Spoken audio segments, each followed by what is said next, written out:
إن الحمد لله نحمده ونستعينه ونستغفره ونؤمن به ونتوكل عليه ونعوذ بالله من شرور أنفسنا ومن سيئات أعمالنا من يهده الله فلا مضل له ومن يضلل فلا هادي له أي فلن تجد له وليا مرشدا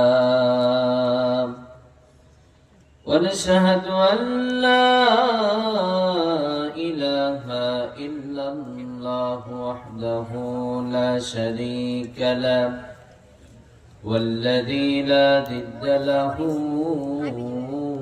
ولا ند له لا مثل له ولا مثيل له لا وزير له ولا كفيل له لا شبه له ولا شبيه له لا ولد له ولا والد له وهو الواحد الفرد الصمد لم يلد ولم يولد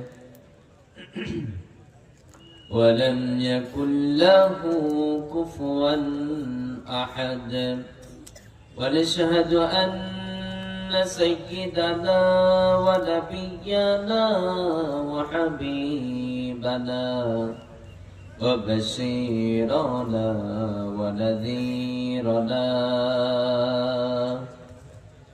وطبيبنا وطبيب أرواحنا وحبيبنا وحبيب ربنا محمدا عبد الله ورسوله أرسله بالحق بشيرا ونذيرا وداعيا إلى الله بإذنه وسراجا منيرا أما بعد فقد قال الله تعالى في كلامه المجيد وفي فرقانه الحميد সবাই জবান খুলে আমার সাথে পড়ুন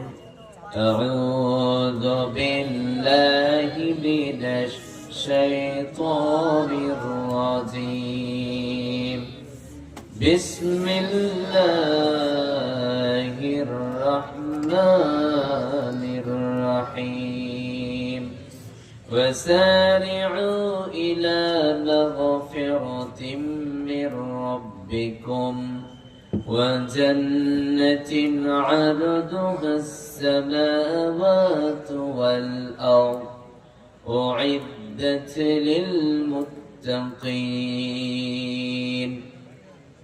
الذين ينفقون في السراء والضراء والكاظمين الغيظ والعافين عن الناس والله يحب المحسنين اللهم صل على محمد وعلى آل محمد كما صليت على إبراهيم وعلى آل إبراهيم إنك حميد مجيد اللهم بارك على محمد وعلى آل محمد كما باركت على إبراهيم وعلى آل إبراهيم إنك حميد مجيد একটু রিভাব আর একটু বাড়ান হায়রে জীবন মৃত্যুই শেষ ঠিকানা, পৃথিবীর সবরে বানান মুছে দেবে, সেদিন আর কেউ সাথী থাকবে না, সাথী থাকবে না। আবার যখন ফোড়াবে দিন, আসবে গহীনের রাতি। আবার যখন ফোড়াবে দিন, আসবে গহীনের রাতি। দেখো প্রভু সে জীবনে হয়ে চিরসাথী, আসবে গহীনের রাতি। আবার যখন ফোড়াবে দিন, আসবে গহীনের রাতি। আবার আবার বলে যখন কাউকে পাব না, সেদিন আমার শূন্য হিয়ায় তুমি থেকো সান্ত্বনায়, তুমি থেকো সান্ত্বনায়। আখির আলো নিবে যেদিন মনে আলো দিয়ে, সেদিন আমার, সেদিন আমার, সেদিন আমার আধার গড়ে তুমি থেকো বাতি, আসবে গহীনের রাতি। আবার যখন ফোড়াবে দিন, আসবে গহীনের রাতি। সকল প্রশংসার মালিক কে? সকল ক্ষমতার উৎস কে? কেউ যেটা দেয় না দেয় কে? কেউ যেটা দেখে না দেখে কে? আল্লাহর জন্য পড়ছি আলহামদুলিল্লাহ। আমার সাথে সবাই পড়ুন রব্বানা লাকাল হামদ হামদান কাসীরান তাইয়িবান মুবারাকান ফীহি। আমরা প্রশংসা করলাম কার? আল্লাহর প্রশংসা করতে পেরে খুশি না বেজার? কম কম না বেশি বেশি? বেশি বেশি প্রশংসা করলেই লাভ। কথা বলেন। আল্লাহ বলছেন গোলাম, লা ইন শাকারতুম লা আযীদান্নাকুম ওয়া লা ইন কাফারতুম ইন্না আযাবি লাশাদীদ। আল্লাহ বলছেন গোলাম প্রশংসা করো, নিয়ামতগুলোকে আমি বাড়িয়ে দেব। সুবহানাল্লাহ। আমাদেরকে নিয়ামত দিয়েছেন কে? আল্লাহ। চিল্লায় বলতে হবে কে? আল্লাহ। এই যে এত চমৎকার করে হাতগুলো কাজ করছে, দেখেন তো হাতের আঙ্গুলিগুলি কত চমৎকার করে কাজ করছেন। কে দিয়েছেন? আল্লাহ দিয়েছেন। আলহামদুলিল্লাহ। রব্বুল আলামিন বলেন ওয়াসারি'উ ইলা মাগফিরাতিম মির রাব্বিকুম ওয়া জান্নাতিন 'আরদুহা আস-সামাওয়াতু ওয়াল আরদু উ'ইদ্দাত লিল মুত্তাকিন। রব্বুল আলামিন বলছেন তারাই তো আমার কাছে প্রিয় হবে যারা প্রতিযোগিতা করবে। আমরা সবাই প্রতিযোগিতা করতে পছন্দ করি কি করি না? আমরা সবাই প্রতিযোগিতা করতে বড্ড পছন্দ করি। আমরা একজন কৃষক আর একজন কৃষকের সাথে প্রতিযোগিতা করি, একজন বিজনেসম্যান আর একজন বিজনেসম্যানের সাথে প্রতিযোগিতা করে। যুবক ভাইরা ফুটবল খেলায় প্রতিযোগিতা করে, যুবক ভাইরা জি ঠিক আছে, যুবক ভাইরা প্রতিযোগিতা করে, ক্রিকেট খেলার প্রতিযোগিতা আছে না নাই? আমরা সবাই প্রতিযোগিতা করতে বড্ড পছন্দ করি। রব্বুল আলামিন বলছেন গোলাম, এই দুনিয়ার আয়াতগুলো, দুনিয়ার বস্তুগুলো অর্জন করবার জন্য প্রতিযোগিতা করে তোমরা নষ্ট করিও না, কারণ এই দুনিয়াতে যা কিছু আছে সবগুলো ক্ষণস্থায়ী। কথা বলেন ঠিক কিনা? রব্বুল আলামিন বলছেন ও গোলাম তাহলে তোমরা কিসের প্রতিযোগিতা করবা ইলা মাগফিরাতিম মির রাব্বিকুম রব্বুল আলামিন বলছেন তোমরা প্রতিযোগিতা করো তোমাদের রবের কাছ থেকে ক্ষমা নেওয়ার প্রতিযোগিতা করো সুবহানাল্লাহ কিসের প্রতিযোগিতা দুনিয়াতে অনেক টাকার মালিক অনেক ক্ষমতাধর আজ কিন্তু পৃথিবীতে নেই কথা বলে অনেক ক্ষমতা ছিল পুলিশ প্রশাসন চোর ছিল চোর মানুষ খুন করেছে পুলিশ ছিল দিত পুলিশ কথা বলেন ঠিক কিনা অনেক কিছু ছিল পৃথিবীতে আপনার জীবনের গুণাগুলো ক্ষমা করে নিতে পারেন আপনার চার প্রসাদ দাম নেই কথা বলেন ঠিক কিনা এই জন্য রব্বুল আলামিন বলছেন গোলাম তোমরা আমার কাছ থেকে ক্ষমা নেওয়ার প্রতিযোগিতা করো আমরা যারা এখানে উপস্থিত হয়েছি আজ থেকে আমরা প্রতিযোগিতা করব আপনি ভ্যান চালক আপনি প্রতিযোগিতা করবেন আমার জীবনে কোনো গুনাহ থাকা যাবে না আমি হুজুর আমি প্রতিযোগিতা করব আমার জীবনে কোনো গুনাহ থাকা যাবে না কারণ বিশ্বনবী সাল্লাল্লাহু আলাইহি ওয়াসাল্লাম বলেছেন বনি আদমের মধ্যে তারাই সেরা যারা গুনাহ করে গুনাহ করার পরে বসে থাকে না সাথে সাথে রবের কাছ থেকে ক্ষমা নেয় নাই তারাই হচ্ছে রবের কাছে সেরা সুবহানাল্লাহ তাহলে আল্লাহর কাছ থেকে ক্ষমা নিতে পারাটা এটা সফলতা তারা সেরা কথা বলেন ঠিক কি না আপনি আমি চিন্তা করতে পারি আমার জীবনে অনেক গুনাহ আছে যুবক ভাই যারা আছেন আজকে আমাদের লাইফ স্টাইল এমন হয়ে গেছে আপনার রব আপনাকে এত সুন্দর করে নির্মাণ করেছেন রবকে তো আমরা ভুলে গেছি যুবক ভাইয়েরা মনে করে নামাজ পড়া আমার কাজ না আমার কাজ হচ্ছে আমি পড়াশোনা করছি ছুটে প্রেম করবো আমার কাজ কথা বলেন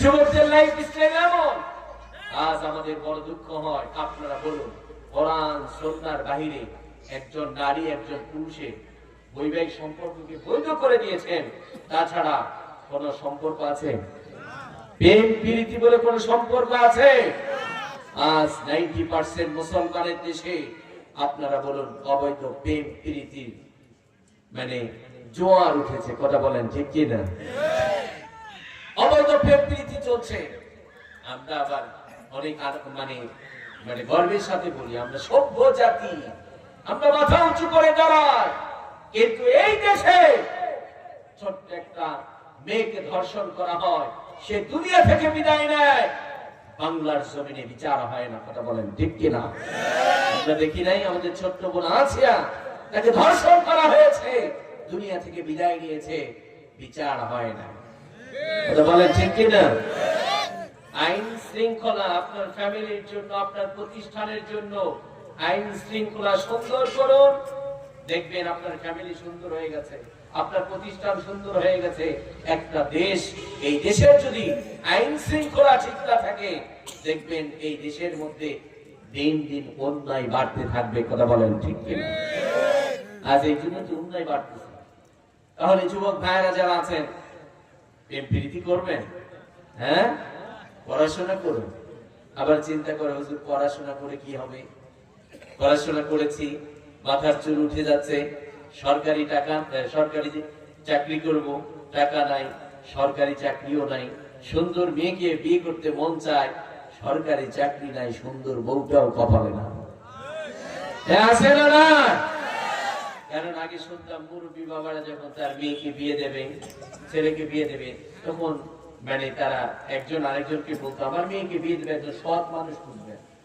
কি মানুষ সৎ ভালো চরিত্র ভালো সত্যবাদী কিন্তু এখন ছেলে মেয়েকে বিয়ে দেয় মানে চিটার হোক বাটপার হোক তাও চলবে টাকার মালিক হতে হবে বলে ঠিক না টাকার মালিক হতে হবে আপনি যখন সত্যবাদিতাকে বাদ দিয়েছেন আপনি একজন ভালো মানুষকে আপনি আপনার মেয়ের জামাই বানাচ্ছেন না শুধু টাকাকেই প্রাধান্য দিচ্ছেন শুধু সরকারি চাকরিকে প্রাধান্য দিচ্ছেন আপনার ক্ষমতাকে প্রাধান্য দিচ্ছেন অমুক নেতার ছেলে তাকে দিয়ে আমার মেয়েকে বিয়ে দিতে হবে দেখবেন বিয়ে হতেও দেরি হয় না বিচ্ছেদ হতেও দেরি হয় না কথা বলেন ঠিক না কারণ ওদের আছে টাকার গরম ওদের কাছে মানে সম্পর্কের কোনো মূল্য নেই, কারণ টাকা হইলে আজ মেয়ে পাওয়া যায়, যায় কি যায় না?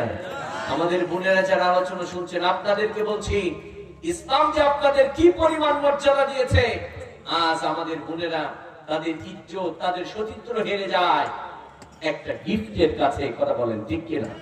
একজন গিফট দিয়েছে, বলেছে অমুক জায়গায় যেতে হবে, আমার সাথে রাত কাটাতে হবে, তাও তারা রাজি হয়ে যায়। কথা বলেন ঠিক কিনা? আছে না? যুবক ভাইয়ারা যাবেন না, আপনাকে বলবে আসো আমার সাথে জেরা করো, আপনাকে অফার করবে। যুবক, তুমি যদি বলতে পারো ইন্নী আখাফুল্লাহ, আমি আমার রবকে ভয় করি, দুনিয়ার কাউকে ভয় করি না, আমি আমার রবকে ভয় করি, আল্লাহ আপনার প্রতি খুশি হয়ে যাবে। সুবহানাল্লাহ। আর আমাদের দেশের যারা বড় বড় জায়গাগুলোতে আছেন, আজকে শিক্ষা প্রতিষ্ঠানগুলোর কি অবস্থা? কিছু কিছু মানুষ বড় বড় পদ নিয়ে আছে, কিচ্ছু হচ্ছে না, শুধুমাত্র পেট ভরতেছে। কথা বলা ঠিক কিনা? শুধু পেট ভরতেছে। বাংলার জমিনে কিছুই হয় না। দেশটি স্বাধীন হবার পর থেকে আজ জ্ঞান ও প্রযুক্তি কই আমাদের? কি আছে আমাদের? এখন যদি বাইরের রাষ্ট্র থেকে আমাদেরকে উন্নত মানের বোমা বাইগুলোতে হামলা করে, আমরা কি করব? আমরা কি সবাই পাগল? আমাদের কি মেধা নেই? আমাদের কি শিক্ষা প্রতিষ্ঠান নেই? আমাদের কি ভার্সিটি নেই? তারা কি ঘোড়ার ঘাস কাটে? বাংলার জমিনে কিছুই হয় নাই। কথা বলেন ঠিক কিনা? তার মূল কারণ হচ্ছে আজ শিক্ষা প্রতিষ্ঠান পরিণত হয়েছে বিজনেসে। কথা বলেন ঠিক কিনা? যে শিক্ষা বিজনেসের উদ্দেশ্য হয়, এই শিক্ষা জীবন ও জাতির কল্যাণ ডেকে আনতে পারবে না। কথা বলেন ঠিক কিনা? আর যারা মেধাবী, আবার কলিজার টুকরা যুবক ভাইয়েরা যারা মেধাবী, যাদের মেধা আছে, যারা দেশের জন্য কাজ করতে চায়, আমাদের কপাল পোড়া রাষ্ট্রপ্রধান যারা হয়, এই মেধাবীদের কাজে লাগাতে পারে না। কথা বলেন ঠিক কিনা? কারণ বাংলার জমিনে সৎ মানুষের দাম নাই। নামাজ পড়ে সৎ মানুষ, মানুষের অধিকারের কথা বলে, ন্যায় ইনসাফের কথা বলে, তাদেরকে গুপ্তচর হামলা করে দুনিয়া থেকে বিদায় করে দেওয়া হয়। কথা বলেন ঠিক কিনা? আর চোর বাটপাররা বুক ফুলিয়ে ঘরে। কথা বলেন ঠিক কিনা? এই জন্য আমরা যারা যেখানে আছি, প্রত্যেককেই সজাগ থাকতে হবে।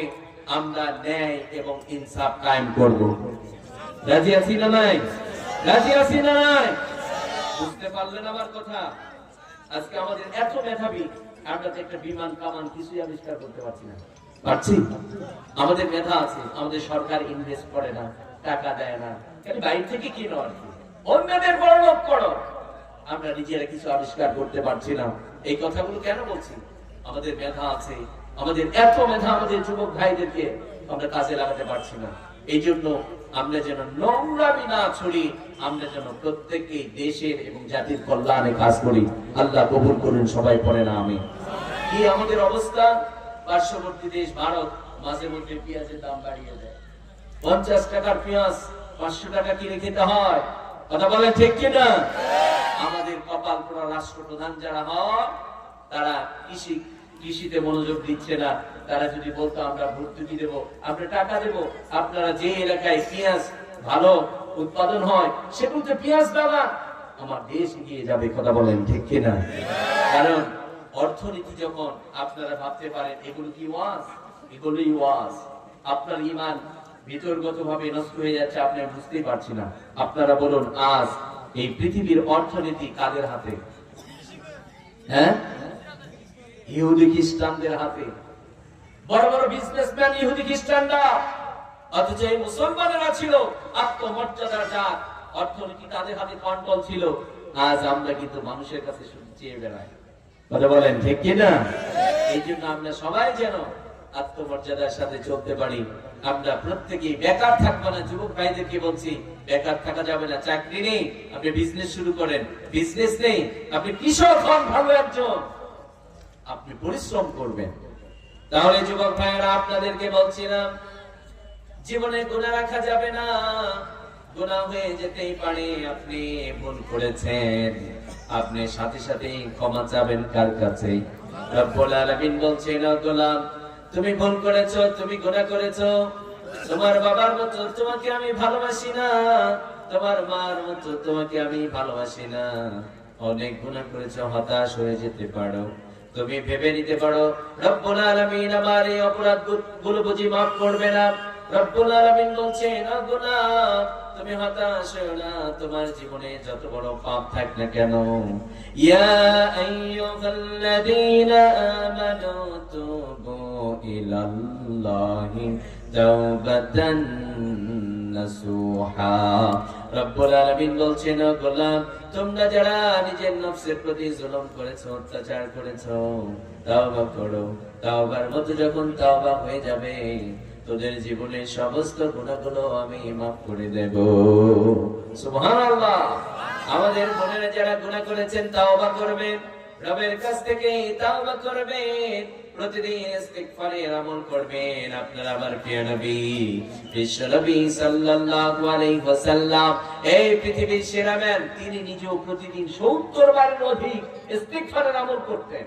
কারণ ইস্তিগফারের আমল যেমন দামি একটা আমল, যারা নিয়মিত ইস্তিগফারের আমল করবে রব্বুল আলামিন তাদেরকে মুস্তাজাবুদ দাওয়া বানিয়ে দেয়। সুবহানাল্লাহ। ইস্তিগফারের আমল যারা নিয়মিত করে আল্লাহ তাদেরকে মুস্তাজাবুদ দাওয়া বানিয়ে দেয়। মুস্তাজাবুদ দাওয়া কাকে? কারা? মুস্তাজাবুদ দাওয়া যে হয়ে যায়, আল্লাহর কাছে কিছু চাইলে আল্লাহ সাথে সাথে ওটা দিয়ে দেন। সুবহানাল্লাহ। তাহলে আজ থেকে আমরা ইস্তিগফারের আমল করব, রাজি আছি না নাই? জীবনে কোন গুনাহ রাখা যাবে না। কারণ আপনি আমি গুনাহ করছি, এই গুনাহগুলো দুনিয়ার কেউ দেখে না। আপনি ভেবে নিয়েছেন আমার মা জানে না, বাবা জানে না, জানেন কি? বলেন তো কে জানেন? এই যুবক ভাইয়েরা গোপনে জিনা করলে কে জানে? আমি জানি, আমার রব জানি। দুনিয়ার মানুষের চোখকে ফাঁকি দেওয়া যাবে, আল্লাহর চোখকে ফাঁকি দেওয়া যাবে না। কথা বলেন ঠিক কি না? পৃথিবী না জানো আমি তো জানি, আমি কি পাপ করেছি, হায় আমার পাপের করলে বিচার, বাঁচার আমার নাই উপায়, দয়া পাই প্রভু মাফ করো আমায়, মাফ করো আমায়। সবাই পড়েন আমিন। আল্লাহ যেন আমাদের গুনাহগুলো মাফ করে দেন। তাহলে আল্লাহর প্রিয় হতে হলে আপনাকে প্রথম কাজ করতে হবে, জীবনে কোনো গুনাহ থাকা যাবে না। আজ থেকে প্রতিযোগিতা করতে হবে, আমার জীবনের সমস্ত গুনাহ আমি যেন আল্লাহর কাছ থেকে ক্ষমা নিয়ে নেই। আজ থেকে আমরা আমাদের গুনাহগুলো আল্লাহর কাছ থেকে ক্ষমা নেব। রাজি আছি না নাই? প্রতিযোগিতা করব, রাজি আছি না নাই? আল্লাহ কবুল করুন। সবাই পড়েন আমিন। দ্বিতীয় নাম্বার, রব্বুল আলামিন বলছেন, ও গোলাম তোমরা প্রতিযোগিতা করো, ওয়া জান্নাতিন আরদুহাস সামাওয়াতু ওয়াল আরদ। রব্বুল আলামিন বলছেন, ও গোলাম তোমরা প্রতিযোগিতা করো, জান্নাত পাওয়ার প্রতিযোগিতা করো। আমরা সবাই জান্নাত চাই কি চাই না? আমরা সবাই জান্নাতি হতে চাই। আমরা নামাজ পড়ি না, আমরা আল্লাহর বিধান মেনে চলি না, তারপরও সবাই জান্নাত চাই। কথা বলেন ঠিক কিনা? রব্বুল আলামিন বলছেন, ও গোলাম তোমরা জান্নাত চাও, এই জন্য তোমরা দুনিয়াতে জান্নাত পাওয়ার প্রতিযোগিতা করো। আজ থেকে আমরা জান্নাত পাওয়ার প্রতিযোগিতা করব, রাজি আছি না নাই? জান্নাত পাওয়ার জন্য আমরা কোরআনের বিধান মেনে চলার প্রতিযোগিতা করব। আমরা জান্নাত পাওয়ার জন্য আমরা 5 ওয়াক্ত নামাজকে অন্তত আদায় করব। আমরা জান্নাত পাওয়ার জন্য কোরআনের বিধানগুলো সব জায়গায় মেনে চলবো, রাজি আছি না নাই? আমাদের বন্ধুদেরকে বলছি, আপনারাও পর্দা করে চলবেন। এখানে প্রতিযোগিতা হবে, আমি বেপরদায় চলবো না, আমি কোরআন দিয়ে চলবো, আমি পর্দা করে চলবো। খুশি হবেন একজন, তিনি কে? আজকে আমাদের বোনেরা পর্দা করতে চায় না। কথা বলেন ঠিক কিনা? আজকে মুসলিম নারীরা ইহুদি খ্রিস্টানদের নারীদেরকে ফলো করে, আছে না নাই? তাদেরকে যদি আপনি ছোট্ট থেকে পর্দা শিখিয়ে দিতেন, দেখতেন আপনার মেয়েটি পর্দা শিখতো। কারণ মা তো পর্দা করে না, কন্যা সন্তান কেমনে পর্দা শিখবে? কথা বলেন ঠিক কিনা? একটা সন্তানের লাইফে মা এবং বাবা প্রথম ভার্সিটি। মা যখন পর্দা করে চলবে, মেয়েটি মাকে দেখে দেখে পর্দা করে চলবে। কথা বলেন ঠিক কিনা? মা যখন নামাজি হবে, মেয়েটি মাকে দেখে দেখে নামাজ আদায় করবে। এই জন্য আমাদের বোনদেরকে বলছি, একমাত্র ইসলাম ছাড়া আপনাদের মর্যাদা কোন ধর্ম কোন মতবাদ দিতে পারে নাই। কথা বলেন ঠিক কিনা? কারণ এই পৃথিবীর বুকে এমন একটা সময় ছিল যেই সময় নিজের বাবা নিজের কন্যা সন্তানকে জীবিত হত্যা করে দিত। আপনার আমার প্রিয় নবী বিশ্ব নবী সাল্লাল্লাহু আলাইহি ওয়াসাল্লামের কাছে একজন সাহাবী গেলেন, তিনি তখন পর্যন্ত ঈমান আনেন নাই। নাম তার দাহিয়া। নাম কি? দাহিয়াতুল কলবি রাদিয়াল্লাহু তাআলা আনহু গেলেন বিশ্ব নবী সাল্লাল্লাহু আলাইহি ওয়াসাল্লামকে বললেন, নবীজি আমার জীবনে এত বড় পাপ করেছি, আমার মন বলে রব্বুল আলামিন আমি যদি এখন ঈমান আনি রব্বুল আলামিন maaf করবে না। বিশ্ব নবী সাল্লাল্লাহু আলাইহি ওয়াসাল্লাম দাহিয়াকে ডাক দিয়ে বললেন, ও দাহিয়া কত বড় জুলুম করেছো, কত বড় পাপ করেছো, বর্ণনা দাও। দাহিয়া বলছে, নবীজি নিজ হাতে আমার কন্যা সন্তানকে আমি মাটির নিচে দাফন করে দিয়েছি। বিশ্বনবী আমার কন্যা সন্তান কান্না করছিল, তারপর আমি ছেড়ে দেই নাই। বিশ্বনবী আমার কন্যা সন্তানের কলিজার মধ্যে পাথর দিয়ে আঘাত করে আমি দুনিয়া থেকে বিদায় করে দিয়েছি। বিশ্বনবী সাল্লাল্লাহু আলাইহি ওয়াসাল্লাম বললেন, ও দাহিয়া অনেক বড় পাপ করেছো, তারপরে এখন যদি ঈমান আনো রব্বুল আলামিন তোর জীবনের সমস্ত গুনাহগুলো maaf করে দেবে। বোন আপনাদেরকে বলছি, নিজের বাবা নিজের কন্যা সন্তানকে জীবিত হত্যা করে দিত, একমাত্র ইসলাম আপনাদেরকে মৃত্যুর হাত থেকে বাঁচিয়ে দিয়েছে। শুধু মৃত্যুর হাত থেকে ইসলাম বাঁচিয়ে দেয় নাই, একটা নারীকে ইসলাম 3 ভাবে মর্যাদা দিয়েছে। কয় ভাবে মর্যাদা দিয়েছে? একটা নারীকে ইসলাম 3 ভাবে মর্যাদা দিয়েছে। খারাপ লাগতেছে আপনাকে আপনাদের?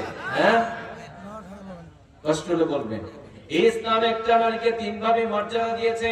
প্রথমেই মর্যাদা দিয়েছে কন্যা হিসাবে। কি হিসাবে? কন্যা। বাবাকে বললেন, কন্যা সন্তানের পিতা হয়ে গেছো, লালন পালন করো, তাকে ইলমে দ্বীন শিখাও, মুত্তাকি পরহেজগার একটা ছেলের হাতে উঠিয়ে দাও, তোকে জান্নাত দেব।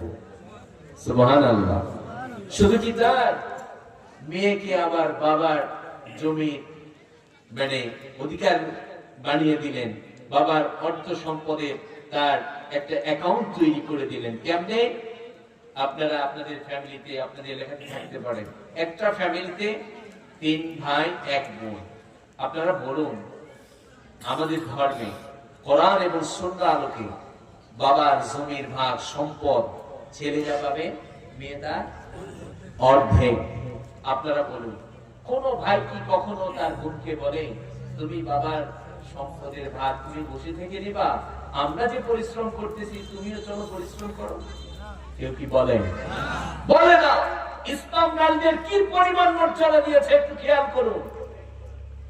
বড় ভাই যখন দেখে বোন পর্দা করে চলে, বাড়িতে থাকে, দেখবেন ওই ভাই আর বাবার এলাকায় একটা সুনাম ছড়িয়ে যায়। কথা বলেন ঠিক কিনা? তার মানে বোঝা যায় নারীরা ওপেন থাকলে নিজের তো ইজ্জত সম্মান চলে যায়, সাথে বাবা এবং ভাই বড় ভাইদের ইজ্জত সম্মান সব নষ্ট হয়ে যায়। কথা বলেন ঠিক কিনা? তার মানে বুঝা গেল নারী যত পর্দার মধ্যে থাকবে, আড়ালে থাকবে, সেটাই তাদের জন্য ভালো। কথা বলেন ঠিক কিনা? কখনো বলে না বোন, ভাই কখনো বলে না চলো মাঠের মধ্যে পরিশ্রম করি, বাবার জমি বাড়তে থাকবে, জমির ভাগ তুমিও বাবা, আমিও পরিশ্রম করছি, বাবাও করছে, তুমিও করো, এই কথা বলে না। বরং ইসলাম বসে থেকে বাবার সম্পদের অধিকার বানিয়ে দিলেন। কথা বলেন ঠিক কিনা? ওই নারীটাই যখন আস্তে আস্তে বেড়ে উঠছে, আপনারা বলুন যখন প্রাপ্ত বয়স্ক হয়ে যাবে, বিবাহ দেওয়ার দরকার আছে না নাই? ইসলাম বলছে বিয়ে দিতে হবে। যখন বিবাহ করছে একজন পুরুষ, ইসলাম বলছে তখন মোহর দিতে হবে। ফরজ করে দিয়েছেন কে? কত চমৎকার! ওই মেয়েটি বড় হয়ে গেল, বিয়ে দিতে হবে। ইসলাম বলছে যৌতুক না, মোহর দিতে হবে। কারণ মোহর হচ্ছে একটা নারীর অহংকার, মোহর হচ্ছে একটা নারীর অধিকার। কথা বলেন ঠিক কিনা? ইসলাম দিল নারীর অহংকার কে ফিরিয়ে দিল, নারীর অধিকারকে ফিরিয়ে দিল। আজ আমার সমাজ সেই অহংকার আর অধিকারকে কেড়ে নিয়ে যৌতুক নামক জরিমানার সেল চালু করে দিয়েছে। কথা বলেন ঠিক কিনা? আজ বাংলার জমিনে এত মসজিদ মাদ্রাসা, এত হুজুর, এত নামাজি মানুষ থাকার পরেও যৌতুকের জন্য বউ পিটা এইরকম মানুষ আছে না নাই? আছে না নাই? আমরা হুজুররা যখন মায়েদেরকে বলি, বোনদেরকে বলি কোরআন সুন্নাহ মেনে চলবেন, আমাদের বোনেরা এগুলো ধরাই কি আর করে না, অথচ যৌতুকের জন্য মার খায়। কথা বলেন ঠিক কিনা? তারা যদি কোরআন এবং সুন্নাহ বুঝতো, তাহলে বিয়ের সময় যেই ছেলেটা যৌতুক ছাড়া বিয়ে করবে না, আমাদের বোনেরা যদি চালাক হতো, চতুর হতো, তারাই চাইলে এই দেশকে যৌতুক মুক্ত বানাতে পারত। কথা বলেন ঠিক কিনা? কারণ ও যৌতুক চেয়েছে, ওর মতো স্বামী আমার দরকার নাই। কথা বলেন ঠিক কিনা? কারণ যৌতুককে হারাম করে দিয়েছেন কে? হারাম করে দিয়েছেন কে? বাংলাদেশে নারী অধিকার নিয়ে কতজন মিছিল করে, মিটিং করে, আজ পর্যন্ত যৌতুক বন্ধ হলো না। কথা বলেন ঠিক কিনা? তাহলে দ্বিতীয় স্টেপে ইসলাম স্ত্রীর মর্যাদা দিয়ে দিয়েছে। প্রথমেই বলছে তুমি তোমার স্ত্রীকে মোহর দাও, তার অধিকারকে ফিরিয়ে দাও। সুবহানাল্লাহ। নারীর অধিকারকে ইসলাম প্রতিষ্ঠিত করে দিলেন। সে মাঠে যাবে না, সে ভ্যান চালাবে না, তুমি পরিশ্রম করে তারে খাওয়াবা। সুবহানাল্লাহ। তাহলে ইসলাম এই যে স্ত্রীকে ঠকিয়েছে, না তার মর্যাদাকে প্রতিষ্ঠিত করেছে। তৃতীয় স্টেপে যখন সন্তানের মা হয়ে গেল, বৃদ্ধ হয়ে গেছে, আপনি ভাবতে পারেন মেয়েটির বয়স হয়ে গেছে, বৃদ্ধ হয়ে গেছে, মাজাটা নিচু হয়ে গেছে, আপনি যদি মনে করেন তার মান মর্যাদা দেব না, রব্বুল আলামিন বলছেন ও গোলাম, তার মান আর মর্যাদা কতটা বাড়িয়ে দিয়েছি, আমার গোলামের পরে তোমার পিতামাতার স্থান করে দিলাম। সুবহানাল্লাহ। ওখানে মা আছে না? না, মা আছে না? নাই। রবের গোলামের পরে মায়ের স্থান করে দিলেন, পিতামাতার স্থান করে দিলেন। তাহলে যখন বৃদ্ধ হয়ে গেছে, তখনও ইসলাম নারীর মর্যাদা দিয়েছে। এখান থেকে বোঝা গেল নারী যখন ছোট ছিল, তখন ইসলাম তার মর্যাদাকে প্রতিষ্ঠিত করে দিয়েছে। যখন বৃদ্ধ হয়ে গেল, ইসলাম তখনও তার মান আর মর্যাদাকে প্রতিষ্ঠিত করে দিয়েছেন। কথা বলেন ঠিক কিনা? ইসলাম তো দিয়েছে মর্যাদা, আমরা আজ আমাদের বোনদের মর্যাদাকে কেড়ে নিয়ে আজ একটা সন্তান, যে সন্তানের জন্য মা নিচে মানুষের বাড়িতে চেয়েছে, এমন সন্তান আছে বাবা জন্মের আগে পৃথিবী থেকে বিদায় নিয়েছে, মা সন্তান ভূমিষ্ঠ হওয়ার পর থেকে বাবার তেমন অ্যাবিলিটি ছিল না, মা মানুষের বাড়ি থেকে চেয়েছে, সন্তানকে বড় করেছে, খাইয়েছে। দেখবেন ওই ছেলেটা যখন বড় হয়ে যায়, বউ পাওয়ার পরে মাকে চিনে না। এরকম সন্তান আছে না নাই? বাংলার জমিনে বাবাদের মানে অভিযোগ যে আমার সন্তান আমার কথা শুনে না, আমার সন্তান আমাকে মানে না, আমাকে মাঝে মধ্যে পিটানিও দেয়। আছে না নাই? এরকম আছে না নাই? তাহলে ইসলাম আমাদের মর্যাদা ঠিকঠাক দিয়েছে, অথচ আমরা সেগুলোকে কেড়ে নিয়ে আমরা তাদের প্রতি জুলুম চাপিয়ে দিয়েছি। কথা বলেন ঠিক কিনা?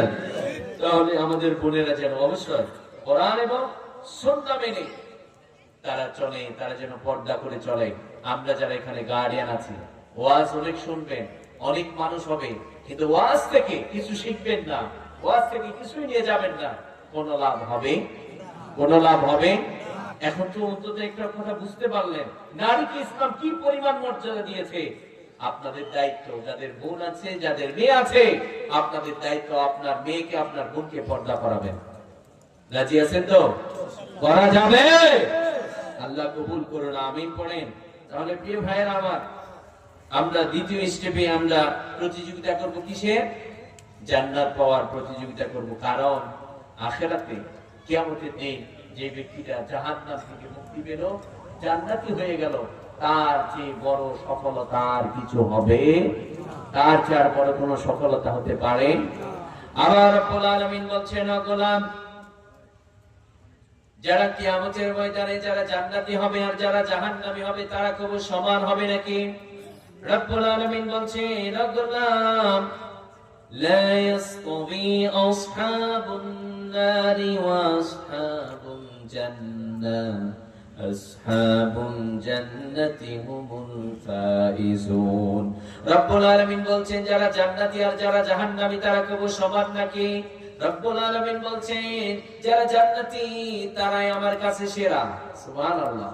এখানে আল্লাহ বললেন যারা জান্নাতি তারা আমার কাছে সেরা। তাহলে আমরা সেই জান্নাত পেতে চাই কি চাই না? আল্লাহ যেন আমাদেরকে জান্নাতি বানিয়ে দেন, আমিন পড়েন। তারপরে রব্বুল আলামিন বলছেন, আরদুহাস সামাওয়াতু ওয়াল আরদ ওই জান্নাতটা কত বড় তোমরা জানো নাকি? ওই জান্নাতটা হচ্ছে আসমান এবং জমিন পর্যন্ত বিস্তৃত। সুবহানাল্লাহ। আর ওই জান্নাতের মালিক কেবলমাত্র তারাই হবে। উইদ্দাত লিল মুত্তাকিন। রব্বুল আলামিন বলছেন ওই জান্নাতে কেবলমাত্র মুত্তাকিরাই যাবে। মুত্তাকি কারা? যাদের জীবনে কোনো গুনাহ থাকে না, তারাই হচ্ছে মুত্তাকি। কথা বলেন ঠিক কিনা? মুত্তাকি যেখানে থাকে চতুর্দিক দিয়ে গুনাহ থাকবে, মুত্তাকিকে একটি গুনাহ স্পর্শ করতে পারবে না, সে হচ্ছে মুত্তাকি। কথা বলেন ঠিক কিনা? যার মধ্যে সবসময় তাকওয়া আল্লাহ থাকবে, রব্বুল আলামিন বলছেন কেবলমাত্র সেই মুত্তাকি ওই জান্নাতে যাবে। আমরা সবাই মুত্তাকি হব, আল্লাহ কবুল করুন, আমিন পড়েন। আমরা সবাই যেন মুত্তাকি হতে পারি, আল্লাহ কবুল করুন, আমিন পড়েন।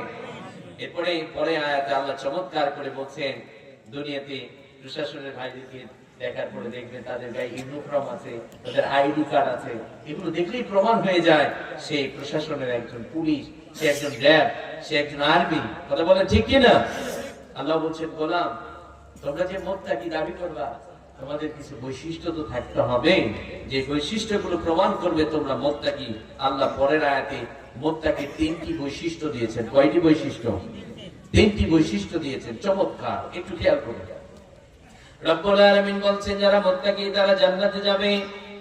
আর ওই মুত্তাকির তিনটি বৈশিষ্ট্য থাকবে। রব্বুল আলামিন প্রথমেই বলছেন আল্লাযীনা ইউনফিকুনা ফিস সাররাই ওয়াদ দাররাই ওয়াল কাযিমিনাল গায়যা ওয়াল আফিনা আনিন নাস।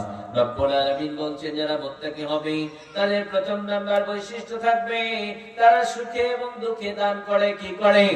আল্লাযীনা ইউনফিকুনা ফিস সাররাই ওয়াদ দাররাই। মুত্তাকি সুখে এবং দুঃখে দান করে। যখন বেশি থাকে বেশি দিয়ে দেয়, যখন কম আছে কম দিয়ে দেয়, কিন্তু তারা আল্লাহর রাস্তায় সব সময় দান করে। কথা বলেন ঠিক কিনা? আমরা নিজেরা মুত্তাকি দাবি করি, আমরা কিন্তু দান করতে চাই না। দানের কথা বললেই সমস্যা আছে না নাই? দানের কথা বললেই সমস্যা। দানের কথা বলবেন দেখবেন উঠে দৌড় দেবে। আবার অনেকে মনে করে দান দিয়ে এটা মসজিদের মাদ্রাসার হুজুরের কাজ, এটা আল্লাহর কোনো অর্ডার না। আপনারা বলুন দান করার কথা বলেছেন কে? আল্লাহ বলেছেন আজ থেকে আমরা সুখে এবং দুঃখে দান করব। রাজি আছি না নাই? কম আছে কম দিবেন, বেশি আছে বেশি দিবেন।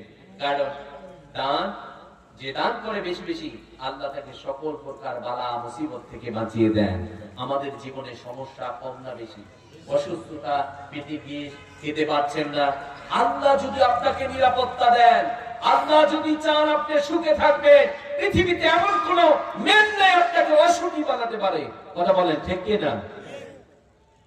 আল্লাহর কাছে সুখ চাবেন, দান সাদকা করেন, আল্লাহ বালা মুসিবত থেকে আপনাকে বাঁচিয়ে দেবেন, আপনাকে সুখী বানিয়ে দেবেন।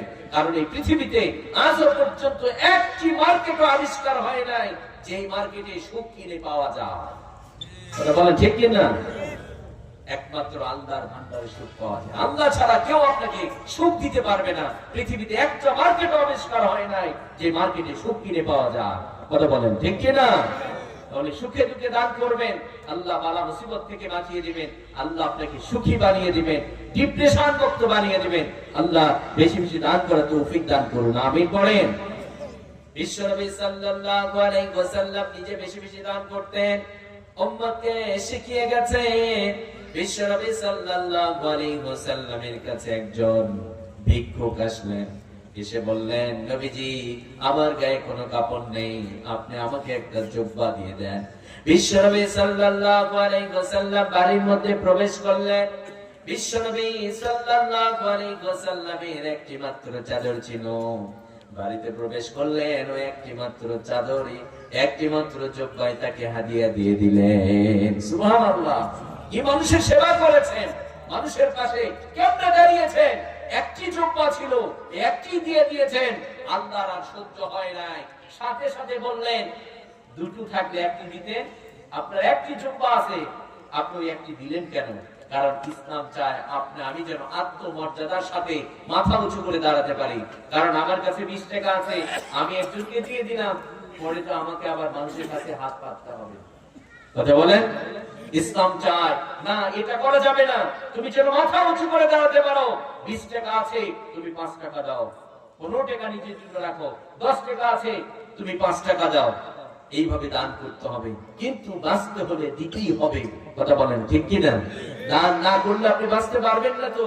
কারণ আপনি আমি পৃথিবীতে এসেছি, আল্লাহ বলছেন গোলাম তোমার নামাজ শুধু আমার জন্য হলে হবে না, কুরবানি শুধু তোমার আমার জন্য হলে হবে না, আমার জন্য এ টু জেড তোমার পৃথিবীতে যা আছে সব কিছু আমার জন্য হতে হবে। নামাজ আমার জন্য হয়েছে, রাজনীতি হয়েছে শয়তানের জন্য, খবর আছে। কথা বলেন, নামাজ আমার জন্য হয়েছে, রমজান মাসের সিয়াম আমার জন্য হয়েছে। তোমার ব্যাংকে লক্ষ লক্ষ কোটি কোটি টাকা আছে, তোমার একটি টাকা আমার রাস্তায় বের হয় না, তাহলে ওই নামাজ দিয়ে কোনো কাজ হবে না। এই ব্যাংকের টাকা তোমাকে জাহান্নামে নেবে। কারণ রব্বুল আলামিন বলছেন গোলাম সবকিছু আমার জন্য হতে হবে।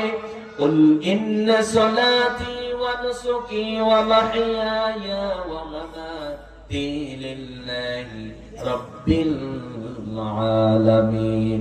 রব্বুল আলামিন বলছেন গোলাম তোমার নামাজ, তোমার কুরবানি, তোমার জীবন, তোমার মরণ সবকিছু কেবলমাত্র কার জন্য হবে? আমার নামাজ যদি আল্লাহর জন্য হয়, ব্যাংকে যে টাকা আছে ওটাও আল্লাহর জন্য দিতে হবে। কথা বলেন, ব্যাংকে যে টাকা আছে ওটা হিসাব করে যাকাত দিতে হবে, সুখে দুঃখে দান করতে হবে, অভাব দুঃখীদেরকে খাওয়াতে হবে, অসুস্থ মানুষের পাশে দাঁড়াতে হবে। কথা বলেন ঠিক কিনা? তাহলে সুখে দুঃখে দান করতে হবে। মুত্তাকিরা সুখে দুঃখে দান করেন। দ্বিতীয় নাম্বার রব্বুল আলামিন বলছেন ওয়াল কাযিমিনাল গায়জ। যুবক ভাইরা যারা আছেন খেয়াল করেন, আমরা তো সুর পছন্দ করি, কিন্তু কোরআন থেকে সুন্দর করে কথা বললে আমরা নিতে চাই না। ওয়াল কাযিমিনাল গায়জ, আল্লাহ বলছেন যারা মুত্তাকি হয় তারা রাগকে কন্ট্রোল করে। কি করে? রাগকে কন্ট্রোল করে। রাগ আসবে, কিন্তু রাগকে কন্ট্রোল করতে হবে। কেন কন্ট্রোল করবে? রাগকে কন্ট্রোল যদি আপনি করতে পারেন তাহলে আপনি সফল হবেন।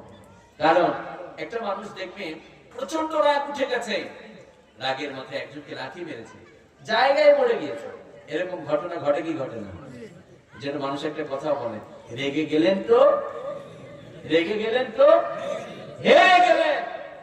রাগের মাথায় লাঠি মেরেছে, ও তো চিন্তা করে নাই মরে যাবে, জায়গায় মরে গেছে। যখন মরে গেছে, নিশ্চিত হতে পেরেছে লোকটি মরে গেছে, আপনারা বলুন ওই ব্যক্তি কি ওই জায়গায় দাঁড়িয়ে থাকবে? আর কোথায় যাবে? কেউ তো দেশ থেকেও পালায়। কথা বলেন, কেউ তো মানুষ কোন করে দেশ থেকেও পালায়, কারণ সে জানে এখন দড়ি গলায় ঝুলবে, দড়িতে আমাকে শুনতে হবে। রাগ আর কাল বৈশাখীর ঝড় আপনি যখন ফ্ল্যাটে আছেন, প্রচন্ড ঝড় উঠেছে, কিছুই বুঝতে পারছেন না। যখন ঝড় থেমে যাবে, বাইরে হয়ে দেখবেন গাছপালা ভেঙে বেচাকার হয়ে গেছে। ঠিক তেমনই আল্লাহ হাবিব সাল্লাল্লাহু আলাইহি ওয়াসাল্লাম বলেছেন রাগ আসে শয়তান থেকে। কোথা থেকে? শয়তান আগুনের তৈরি। একটা মানুষ যখন রাগান্বিত হয়ে যায়, দেখবেন তার চেহারা লাল বর্ণের হয়ে যায়। আর যখন প্রচন্ড রাগ থাকে, তার মধ্যে আর কোনো মনুষ্যত্ব কাজ করে না। ও কারে গালি দিয়েছে, কাকে লাঠি মেরেছে, বউকে 3 তালাক দিয়েছে না 6 তালাক দিয়েছে, ওইটারও আর হিসাব করে না। কথা বলেন ঠিক কিনা? তাহলে আল্লাহ আপনাকে আমাকে সুখী বানাতে চান। সোশ্যাল ম্যানার শিখাচ্ছেন, যেটাই সেটাই যখন তখন হুটহাট রাগ করা যাবে। তাহলে আজ থেকে আমরা রাগকে কন্ট্রোল করব। রাজি আছি না নাই? আল্লাহ রাগকে কন্ট্রোল করার তৌফিক দান করুন। বিশেষ করে যুবক ভাইয়েরা, ইয়ং পোলাপান যারা আছেন, আগে আমাদের মুরব্বীরা আমাদের শাসন করতেন, ভয়ে দূর দিয়ে পালিয়ে যেত। এখন একজন যুবক যদি ভুল করে, তাদেরকে কিছু বলাই যায়। মুরব্বী সামনে সিগারেট টানায়, মুরব্বী যদি বলে কি ব্যাপার, আদব কায়দা কিছু নাই দেখি, তখন বলবে আমি কি আপনার টাকা দেখাই? আমি আমার টাকা দেখাই। আছে না নাই? আছে না নাই? আবার মাঝে মধ্যে রাগ হয়ে যায়, কথায় কথায় হাত উঠায়। আছে না নাই? হুটহাট রাগ করবেন না। পাশাপাশি আরেকটা জিনিসকে কন্ট্রোল করবেন, সেটি হলো যা তা বলবেন না, কথাকে কন্ট্রোল করতে হবে। মান সামাতা নাজা। আল্লাহ সাল্লাল্লাহু আলাইহি ওয়াসাল্লাম বলেছেন, যে চুপ থাকে সে নাজাত পায়। আপনি বেশি বেশি কথা বলবেন, আপনি কোথাও গিয়েছেন, আপনার মন যা চায় আপনি তাই বলে যাচ্ছেন, পাশের ভাইয়েরা আপনাকে ওজন করে ফেলবে, মেপে ফেলবে। কারণ শিক্ষিত মানুষরা বেশি কথা বলে না। কথা বলেন ঠিক কিনা? ওরা কাজে 2-4টি কথা বলে, দেখবেন কাজ হয়ে গেছে। আমার এলাকায় খুব ভালো শিক্ষিত একজন মানুষ ছিলেন, কোথাও যখন বিচার হতো, সালিশ হতো, অনেকেই বক বক করে অনেক কথা বলছেন, উনি বেশি কথা বলতেন না, 2 থেকে 3টা কথা বলতেন, ওনার কথার উপরে রায় হয়ে যেত। শিক্ষিত মানুষরা এরকম কম কথা বলে, আর কম কথা বললে ভুল হবে কম। কথা বল ঠিক কিনা?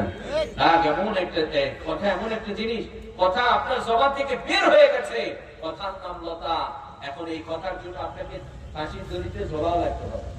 কথা বলে হয়েছে না এরকম? একটা কথা আপনি বলে দিয়েছেন, একজন বলে আপনার এই কথা বলেছেন, আরেকজন বলে এটা, এই একটা পর্যায়ে দেখবেন মারামারি কাটাকাটি শুরু হয়ে গেছে, হয় কি হয় না? এই জন্য কথাকে কন্ট্রোল করতে হবে যুবক ভাইয়েরা। কথা যখন আপনার ভিতরে থাকে, কথার কাছে আপনি জিম্মি। কথা যখন আপনার ভিতর থেকে বের হয়ে যায়, আপনি কিন্তু কথার কাছে জিম্মি। কথা বলেন ঠিক কিনা? এই জন্য আমরা রাগকে কন্ট্রোল করব, আমরা কথাকে কন্ট্রোল করবো। আল্লাহ কবুল করুন, আমিন পড়েন। দ্বিতীয় নাম্বার, রব্বুল আলামিন বলছেন যারা মুত্তাকি হবে, ওয়াল আফিনা আনিন নাস, যারা মুত্তাকি হবে তারা মানুষকে ক্ষমা করে দেয়। কি করে দেয়? তারা মানুষকে ক্ষমা করে দেয়। আমরা তো ক্ষমা করতে চাই না, আমরা ক্ষমার নীতি অবলম্বন করতে চাই না। বিশ্বনবী সাল্লাল্লাহু আলাইহি ওয়াসাল্লাম মানুষকে কি চমৎকার করে ক্ষমা করে দিতেন। বিশ্বনবী সাল্লাল্লাহু আলাইহি ওয়াসাল্লাম একদিন রাস্তায় হাঁটছেন, কয়েকজন সাহাবী বিশ্বনবী সাল্লাল্লাহু আলাইহি ওয়াসাল্লামের পিছনে হাঁটতেছেন। একজন গ্রাম্য মূর্খ, একজন বেদুইন। বিশ্বনবী সাল্লাল্লাহু আলাইহি ওয়াসাল্লামের গলার মধ্যে একটা চাদর ছিল। কিছু চাদর আছে দেখবেন সুতাগুলো ধারালো, টান দিলে কেটে যায় অনেক সময়, আছে না কোনো বিবাহ? কিছু সুতা আছে। বিশ্বনবী সাল্লাল্লাহু আলাইহি ওয়াসাল্লামের গলার মধ্যে একটা চাদর ছিল। পিছন থেকে গ্রাম্য মূর্খ ব্যক্তিটি আজকে এমন একটি টান দিয়েছে, গলায় দাগ কেটে গেল। আপনার আমার প্রিয় নবী বিশ্বনবী সাল্লাল্লাহু আলাইহি ওয়াসাল্লাম পিছনে ফিরে তাকালেন, মুস্কি একটা হাসি দিয়ে দিলেন। তাকে বললেন, কি ব্যাপার, তুমি আমার চাদর ধরে টান দিয়েছো কেন? কেন টান দিয়েছো? কি সমস্যা বলো? তিনি বললেন, নবীজি কয়েকদিন যাবত আমার পেটে খাবার নেই, আমাকে কিছু দেন, আপনি কিছু দেন আমাকে। আল্লাহ হাবিব সাল্লাল্লাহু আলাইহি ওয়াসাল্লাম সাহাবীদের বললেন, তোমরা রাগ করিও না, রেগে যেও না, যাও তাকে বাইতুল মাল থেকে কিছু দিয়ে দাও। সুবহানাল্লাহ।